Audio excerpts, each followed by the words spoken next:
teacher input, all that part of their evaluation. They're accountable all the way down to the line where teachers and parents and students are accountable as well. 5% of our teacher evaluation instrument is input from students. Students. And you might say, and I'm K-12. You might say, how can a kindergartner give input on their teacher? All right? It's pretty consistent. The data doesn't really lie. It tells us the truth, right?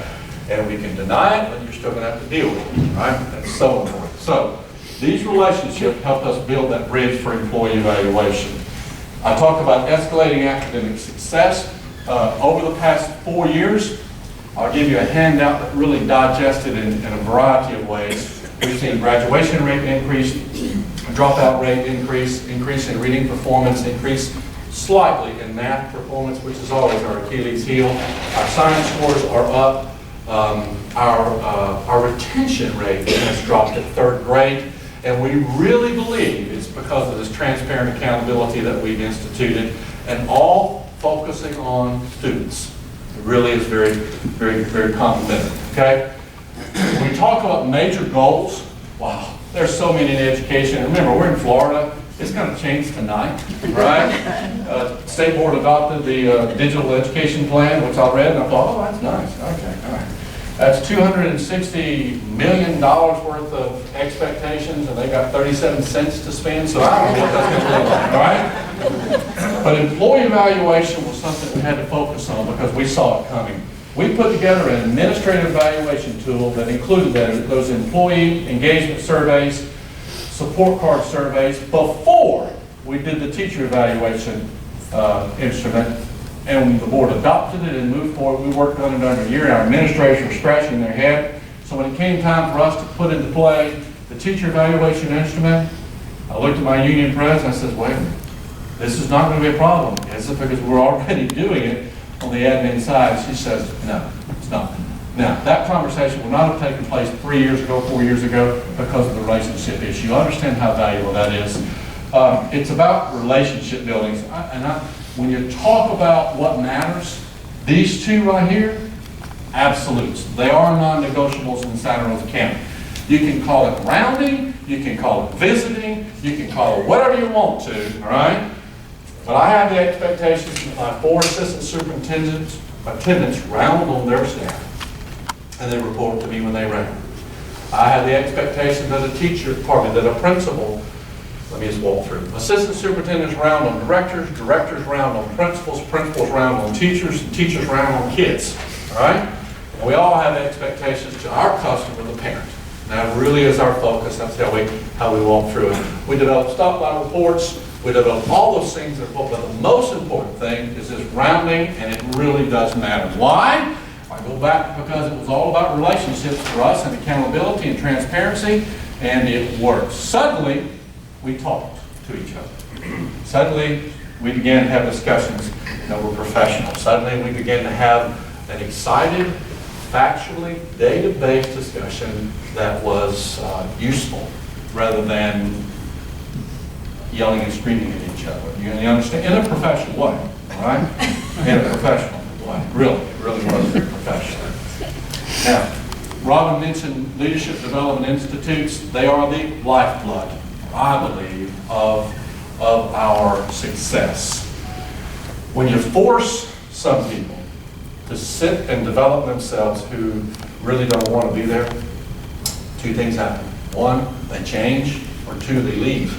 Right? About 8% of them left. They did. And that's okay. It really was not a bad thing for either one of us. It was just that thing that happened when we looked at each other and said, Superintendent Rosa, I can't do that. I've led through power all my life. Authority is challenging to me, if you understand what I'm talking about, okay? There's a difference between those 2 things. And so we had some leave, we had some retire, that's okay, all right? The beauty of this is that we've actually had the same type of conversation in our leadership development institutes that we have with our principals, with board members, district staff. We're all in this together. We all really are, and it really does make a difference. And it all centers on that relationship idea, all right? So, why, and I've mentioned some of these already, but how did it make us grow as a school district and become better than we were. We centered on that 50% performance and 50% on professional attitude. Both of these are vital. I absolutely believe, and this is where I get a little sideways with all those data people who say to you and me, it's all about data. It is, without a doubt, okay? But if you're not interpreting data in a relationship model that's useful and pertinent, and you're not focusing on those relationships of why that data is important, it really becomes just data, right? And you're not going to use it in any strange way, all right? So, it redefines excellence for all employees. Here's what we see in Santa Rosa County. We were number 2. You know, number 1 would have been great. We're excited to be in the top 10. We really are. I mean, in the changing world we live in, that's really important. But our goal is excellence above where we are, is to be better than we are. And why would a high-performing school district begin to restructure themselves, to make themselves do some things that are painful? It's so that we can build a ladder, a continuity of success to the next level. We know we can be better. And once you recognize that fact, it becomes easy to implement some things that would change. I'll also share this with you.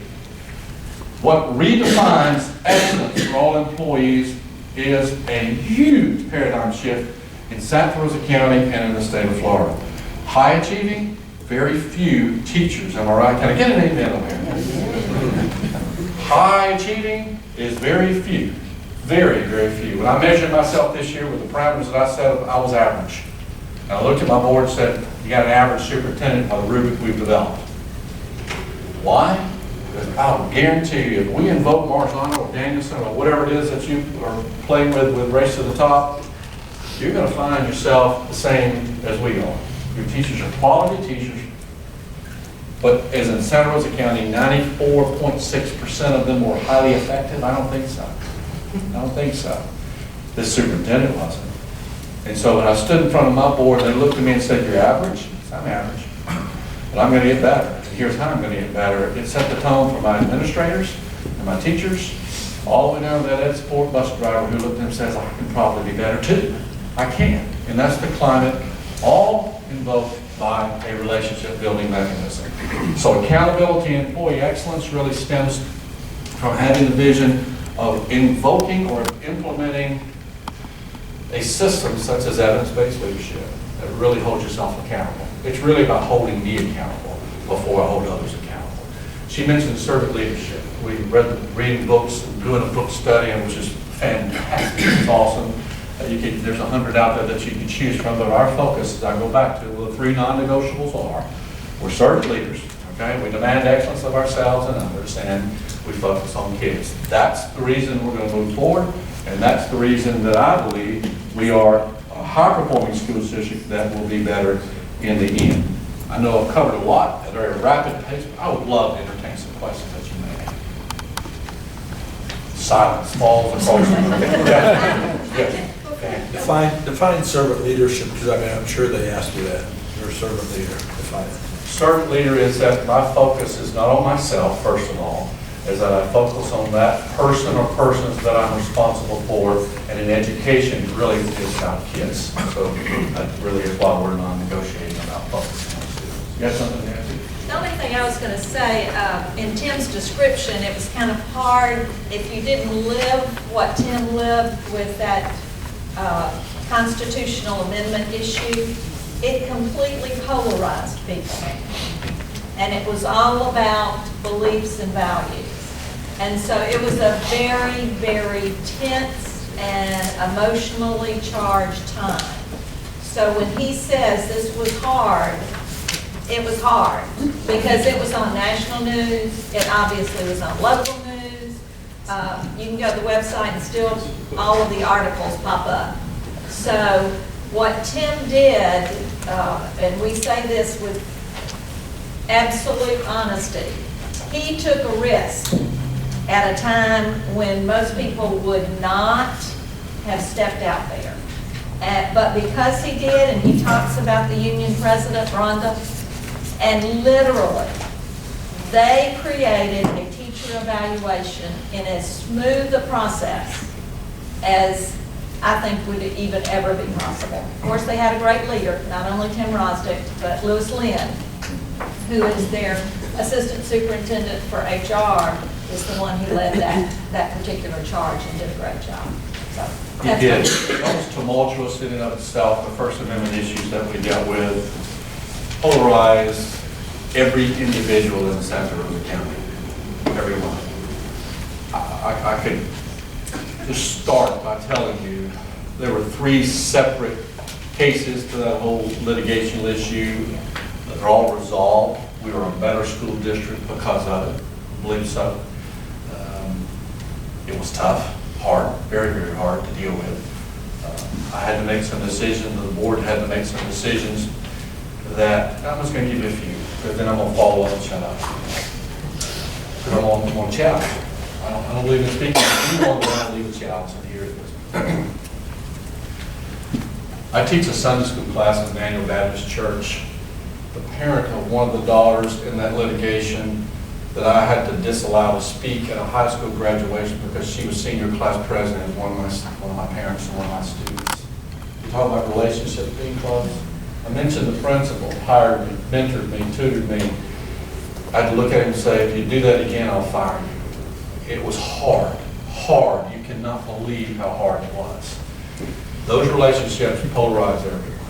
And if we hadn't had a focus of following up and intervening, I really believe we would have dismantled as a school district. But we didn't. And we didn't because the fabric of the individuals realized in the end the most important things we deal with every day are students, not ourselves. And so ultimately we put those things aside. I share that with you because I know you've got difficulties. I know what an economic melee is.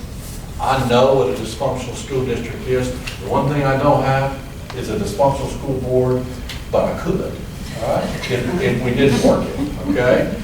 And I share that with you because I know you got problems. I know you do. All of us do. We're just that way.